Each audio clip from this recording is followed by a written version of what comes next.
my kids and my nieces and nephews have said a lot, so if I repeat something, I'm sorry. About my mom. Can't believe that I'm here today talking so soon about my mom when I'm not over losing my dad yet, but here we are. My beautiful mother, 93 years and 2 months, which is pretty good for a person who weighed so little when she was born at 2 pounds and 14 ounces. My grandmother gave birth to her when she was only 7 months pregnant, and it was in a house.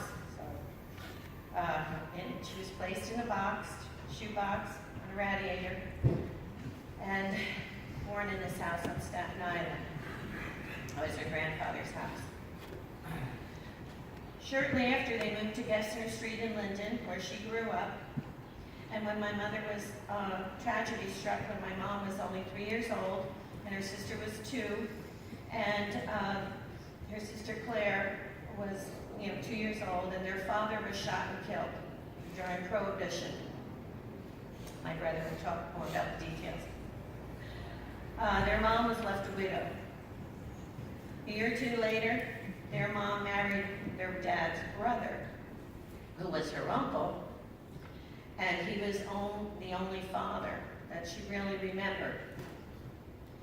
I remember him as a wonderful man. He was a fun grandfather. Always picked me up, made me into a wheelbarrow or something, but he was a fun man. Her love of music came from him. He had a dance band, he had a jazz band, and he would play quite often, and his brother also was in the jazz band before he was killed, so they had a band going on. And Mom's grandmother, whom she was named after, Edna May, was a great alto, and she sang with an Irish band on the Staten Island ferry. Nobody knows that they actually entertained you on the ferry going back and forth to New York years ago, but she sang with an Irish band on the ferry and made a little money doing that. Her cousin, I think, had the band. They entertained the passengers as they traveled back and forth to New York. So Mom used to love to harmonize with her grandmother, and who she called lovingly Gaga. Now, Mom said that she was the first one to use the word Gaga, not that other Gaga. So Mom's dad made sure her and her sister had piano lessons, and her sister, I believe, played the trumpet. Claire played the trumpet, is that right, Claudia?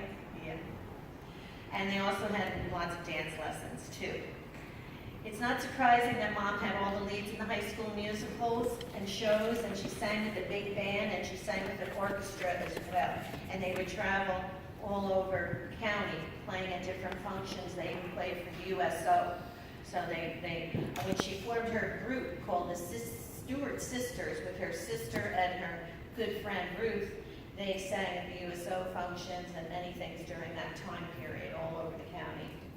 And New Jersey, too, they did some other places. During this time, she was also in the choir, church choir, where my dad, sitting in the congregation, spotted her up here. And that was the click, the key. And we know what happened from there. When she was 32 years old, she established the tradition of singing O Holy Night at Christmas Eve service. And it was well accepted by the church family, so she continued that on, and she sang it for 30 years every Christmas Eve. And then one night she passed the baton on to me to do it, and I've been doing it 34 years. So let's keep going. I'm looking to see, I guess it's going to be nice. Okay, the next baton passing on, unless somebody else wants to step up.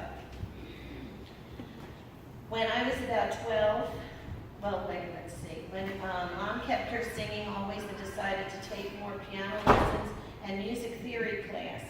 When I was about 12, she decided to teach piano work at the Linden Music Center, which she did for many years.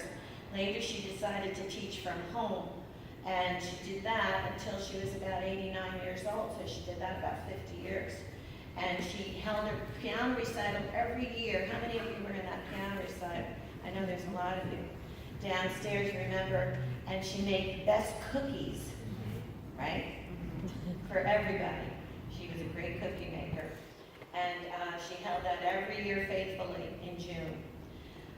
All this she did while instilling a great love of music to my brother and myself, and to her children, her grandchildren, and she supported my brother and I in all the functions we were in all through the year. She was never not there. She was always there. I was lucky enough to always do duets with my mom.